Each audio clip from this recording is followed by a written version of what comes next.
नमस्कार दोस्तों, बायजूस आईएएस हिंदी में आप सभी का स्वागत है।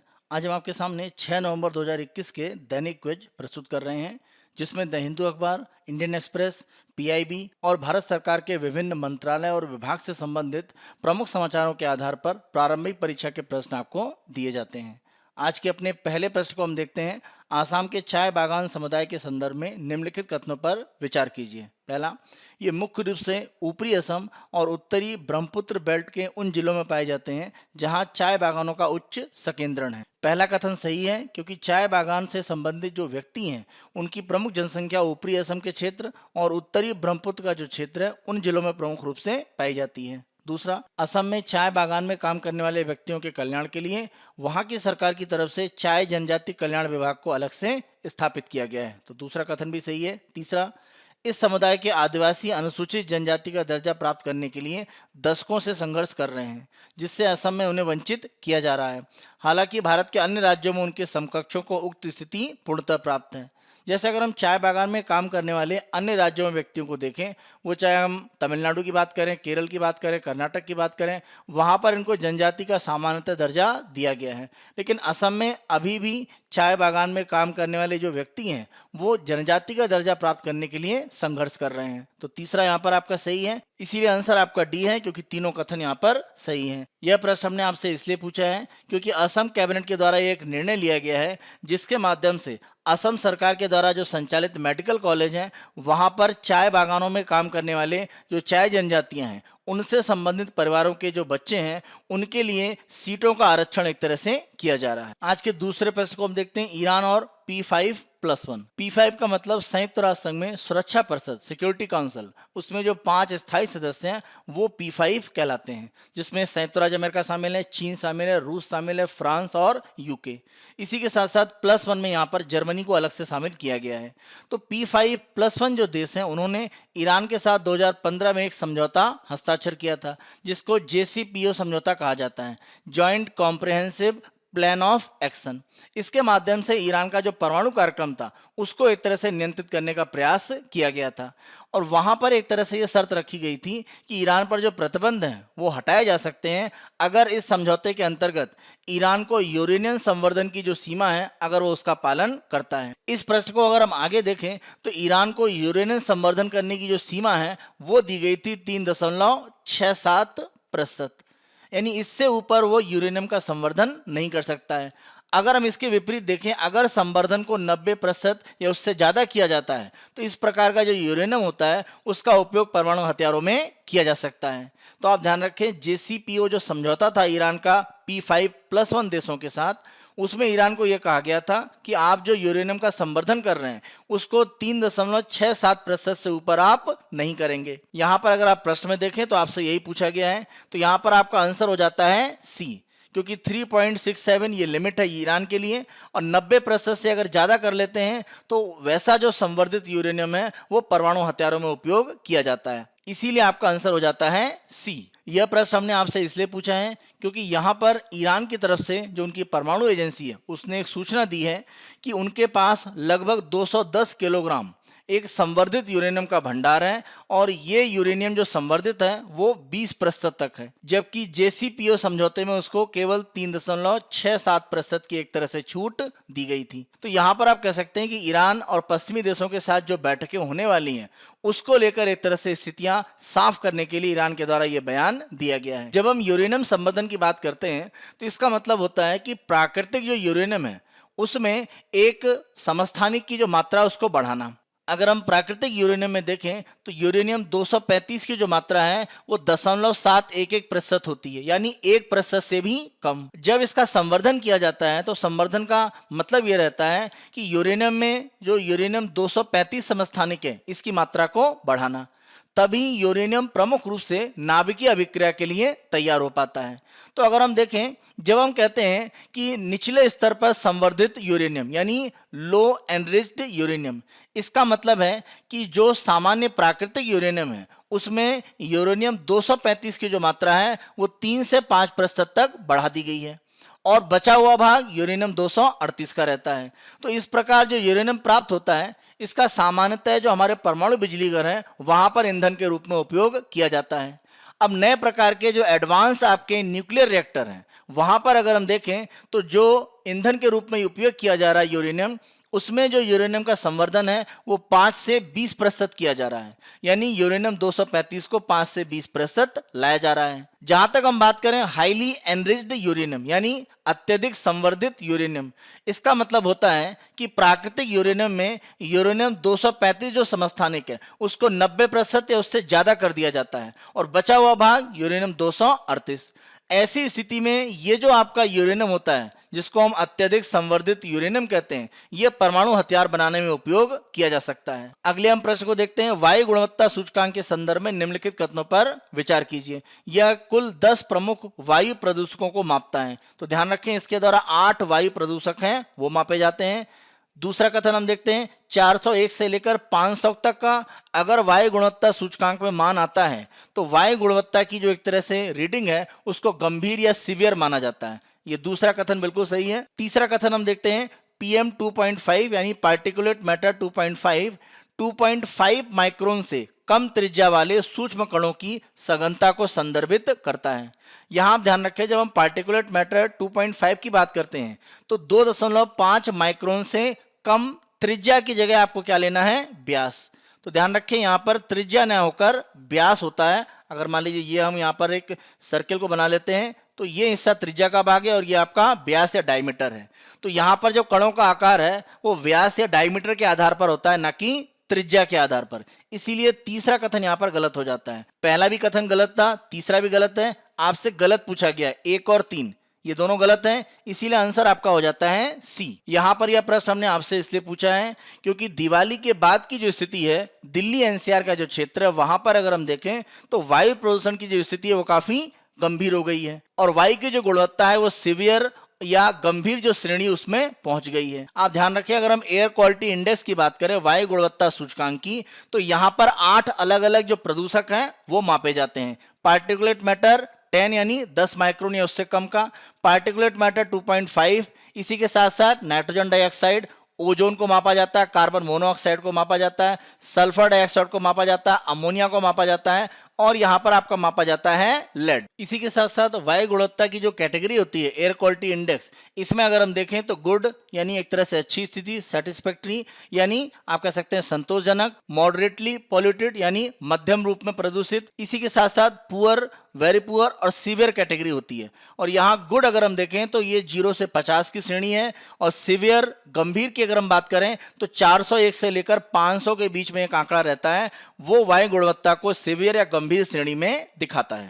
हम अपने अगले प्रश्न को देखते हैं, निम्नलिखित में से कौन गोवा मैरीटाइम कॉन्क्लेव 2021 का विषय है। यह प्रश्न हमने यहाँ पर इसलिए पूछा है क्योंकि गोवा मैरीटाइम कॉन्क्लेव इसका जो तीसरा एक तरह सम्मेलन उसका आयोजन किया जा रहा है। इसमें प्रमुख रूप से आप देखें तो भारतीय नौसेना वो तो भाग ले ही रहा है, उसी के साथ साथ हिंद महासागर क्षेत्र के जो 12 प्रमुख देश हैं जिनकी तटीय सीमा हिंद महासागर पर लगती है वो उनकी नौसेनाओं के माध्यम से भाग ले रहे हैं। इसमें अगर हम 12 देशों की बात करें तो इसमें Bangladesh, Comoros, Indonesia, Madagascar, Malaysia, Maldives, Mauritius, Myanmar, Seychelles, Singapore, Sri Lanka और थाईलैंड शामिल हो रहे हैं। इसका प्रमुख रूप से अगर हम देखें तो आयोजन नेवल वॉर कॉलेज गोवा के द्वारा एक तरह से किया जा रहा है 7 से 9 नवंबर के बीच में। आप देखें इसका थीम वो आप याद रखें, maritime security and emerging non traditional threats, a case for proactive role for Indian Ocean region navies. इसी आधार पर हम देखें तो हमने यह प्रश्न पूछा हुआ है गोवा मैरीटाइम कॉन्क्लेव 2021 आयोजित किया जा रहा है, इसका विषय क्या है। तो यहां पर आंसर आपका ए है, समुद्री सुरक्षा और उभरते गैर पारंपरिक खतरे, हिंद महासागर क्षेत्र, नौसेनाओं के लिए सक्रिय भूमिका के लिए एक मामला। तो यहां पर आंसर आपका ए है। अगला प्रश्न हम देखते हैं, पराली जलाने की प्रथा के संबंध में निम्नलिखित कथनों पर विचार करें। जब हम पराली की बात करते हैं तो अगर हम प्रमुख रूप से देखें तो धान की खेती के बाद खेत में जो भी बचा हुआ भाग है उसको जलाकर अगला यानी प्रमुख रूप से अगर हम गेहूं की फसल की बात करें यानी जो रबी की फसल है उसके लिए खेत को तैयार किया जाता है। तो बड़े पैमाने पर अगर हम देखें तो पंजाब, हरियाणा और पश्चिमी उत्तर प्रदेश में जो ये पराली जलाने की प्रक्रिया है इससे वायु प्रदूषण बढ़ता है। इसी संदर्भ में प्रश्न को दिया गया है। पहला कथन हम देखते हैं, इसे वायु प्रदूषण की रोकथाम और नियंत्रण अधिनियम 1981 के तहत अपराध के रूप में अधिसूचित किया गया है। पहला कथन सही है। दूसरा, पंजाब और हरियाणा में किसान चावल की कटाई के बाद छोड़े गए पराली चावल की भूसी को जलाते हैं ताकि खेत गेहूं की तरह अगली खरीफ सर्दियों की फसल के लिए तैयार हो सके। यहाँ पर आप ध्यान रखें, पंजाब और हरियाणा के साथ साथ पश्चिमी उत्तर प्रदेश में भी होता है। और उसी के साथ साथ यहाँ पर आप दिया गया है कि गेहूं की जो खरीफ बोला गया है, गेहूं के लिए आप ध्यान रखें प्रमुख रूप से ये रबी यानी सर्दियों की फसल है। जहां तक हम चावल की बात करें तो वो खरीफ की फसल है। तो ये जो कहा जा रहा है खरीफ या सर्दियों की फसल के लिए तैयार करना, तो ये गलत हो जाता है, इसीलिए दूसरा कथन यहाँ पर गलत है। तीसरा, मध्य प्रदेश सरकार ने इस समस्या को हल करने के लिए गौठान नामक एक अभिनव प्रयोग की स्थापना की है। आप ध्यान रखें, पराली जलाने की जो समस्या है वो प्रमुख रूप से पंजाब, हरियाणा और पश्चिमी उत्तर प्रदेश में देखी गई है। और उसके कारण जो दिल्ली एनसीआर का क्षेत्र है वहां पर सबसे ज्यादा वायु प्रदूषण की स्थिति बनती है। तो मध्य प्रदेश के साथ में इस तरह की जो समस्या है उसको हल करने का ऐसा कोई समाधान वहां पर सरकार ने स्थापित नहीं किया है, इसीलिए तीसरा कथन गलत हो जाता है। केवल पहला सही है। आपसे सत्य कथन पूछा गया है तो आंसर आपका ए है, केवल एक सत्य है। यहां पर यह प्रश्न हमने आपसे इसलिए पूछा है क्योंकि एक अध्ययन में यह बात स्पष्ट रूप से सामने आ रही है, जैसे जैसे पराली जलाने की प्रक्रियाओं को नियंत्रित किया गया है उसका प्रभाव यह है कि पंजाब के प्रमुखतः अगर हम क्षेत्रों की बात करें तो वहां पर लंग इन्फेक्शन यानी फेफड़ों के संक्रमण की जो स्थिति उसमें गिरावट आई है। स्वास्थ्य में ये जो सुधार देखा जा रहा है इसका बड़ा कारण पराली पर जो नियंत्रण पाया जा रहा है उसको भी एक तरह से माना गया है। डेली क्विज के अपने दूसरे भाग में हम आते हैं जहां पर हम यूपीएससी के द्वारा विगत वर्ष में पूछे गए प्रश्न आपको प्रैक्टिस के लिए देते हैं। आज हमने 2019 में पूछा गया प्रश्न आपको दिया है, निम्नलिखित कथनों पर विचार कीजिए। पहला, एशियाई शेर प्राकृतिक रूप से सिर्फ भारत में पाया जाता है। यहाँ पर पहला कथन सही है और इसका जो प्रमुख प्राकृतिक स्थल है वो गुजरात में गिर राष्ट्रीय पार्क को माना जाता है। दूसरा, दो कुबड़ वाले ऊंट प्राकृतिक रूप से सिर्फ भारत में पाया जाता है। ध्यान रखें, भारत में लद्दाख के क्षेत्रों में अगर हम नुब्रा घाटी का क्षेत्र देखें तो वहां पर जरूर पाए जाते हैं, लेकिन दो कुबड़ के अगर हम ऊंट की बात करें तो प्रमुख रूप से इनका जो निवास स्थान है वो सेंट्रल एशिया, मध्य एशिया का क्षेत्र है। इस प्रकार के ऊंट को बैक्ट्रियन ऊंट भी कहा जाता है। तो दूसरा कथन यहाँ पर आपका गलत है। तीसरा, एक सींग वाला गैंडा प्राकृतिक रूप से सिर्फ भारत में पाया जाता है। भारत में प्रमुख रूप से ये जरूर पाए जाते हैं, लेकिन केवल यहीं पर पाए जाते हैं ऐसा नहीं है, क्योंकि ये नेपाल, भूटान और बांग्लादेश के क्षेत्रों में भी पाए जाते हैं। तो तीसरा कथन भी यहाँ पर गलत है, केवल पहला सही है। आपसे सत्य पूछा गया है तो आंसर आपका ए, केवल एक सत्य है। डेली क्विज के अपने तीसरे भाग में हम आते हैं और हम आज के तथ्य की यहाँ पर चर्चा करेंगे, जिसमें हम भारत में निचली न्यायपालिका के संबंध में प्रमुख रूप से चर्चा कर रहे हैं। निचली न्यायपालिका में सुधार को लेकर एक बहस चल रही है और उसी आधार पर पूरे भारत के स्तर पर जैसे अखिल भारतीय सेवाएं होती हैं, जैसे अगर हम आईएएस की बात करें, आईपीएस की बात करें, उसी तरह से अखिल भारतीय स्तर की न्यायिक सेवाओं की भी एक तरह से बात की जा रही है। उसी के संबंध में प्रमुख रूप से हम चर्चा करेंगे कि इसका आधार क्या है और इसका विरोध क्यों किया जा रहा है और किस तरह के सुधार की एक तरह से यहाँ पर आवश्यकता मानी जा रही है।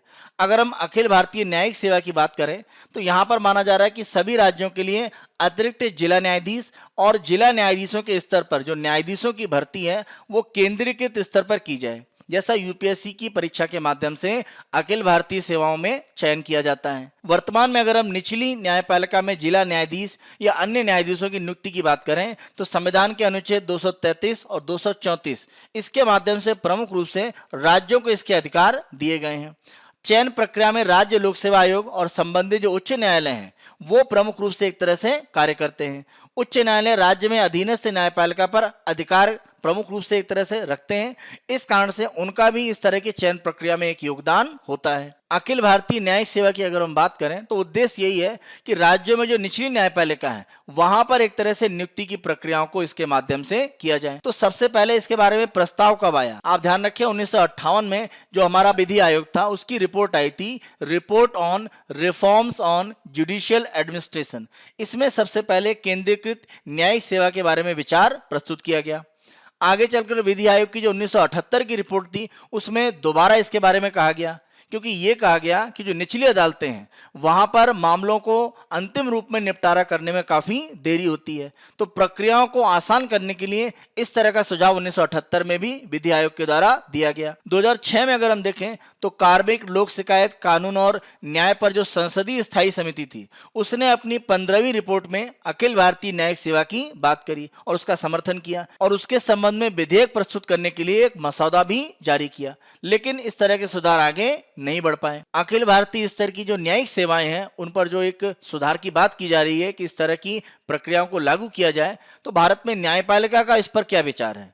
तो अगर हम सर्वोच्च न्यायालय का 1992 का एक निर्णय देखें, जिसमें अखिल भारतीय न्यायाधीशों के संगठन एक और भारत संघ के संबंध में सर्वोच्च न्यायालय ने अपने निर्णय में कहा कि इस प्रकार की अखिल भारतीय न्यायिक जो सेवाएं हैं उनकी स्थापना की जानी चाहिए। 1992 का सुप्रीम कोर्ट का जो निर्णय था उसमें सुप्रीम कोर्ट ने संशोधन खुद किया और निर्णय में यह कहा गया कि केंद्र सरकार को इस तरह की पूर्ण स्वतंत्रता है कि वो इस तरह के सुधारों को कब और कैसे लागू करता है। तो ये जो निर्देश था इसको परिवर्तित कर दिया गया और केंद्र पर एक तरह से इसे छोड़ दिया गया।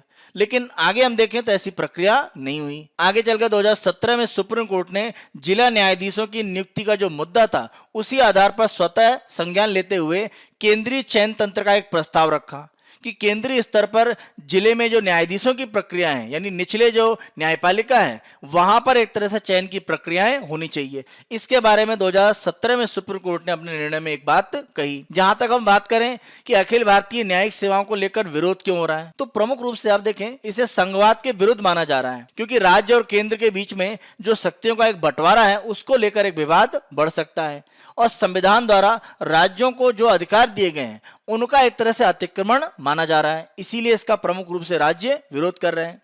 राज्यों का यह भी कहना है कि किसी विशेष राज्य में क्या एक तरह से स्थितियां हैं, वहां पर क्या आवश्यकताएं हैं, उसके अनुसार एक तरह से कार्य नहीं हो पाएगा। जैसे अगर हम भाषा की बात करें या अलग अलग जो वर्ग है उनके प्रतिनिधित्व की बात करें, तो इसको लेकर राज्य कहीं ना कहीं आशंका में है। इसीलिए वो इस तरह की केंद्रीय स्तर की एक अखिल भारतीय न्यायिक सेवा का विरोध करते हैं। राज्यों का यह भी कहना है कि निचली अदालतों में जो न्यायिक कार्य है वो क्षेत्रीय भाषाओं में संचालित होते हैं, लेकिन अगर केंद्रीय स्तर पर भर्ती होगी तो यह प्रक्रिया प्रभावित होगी।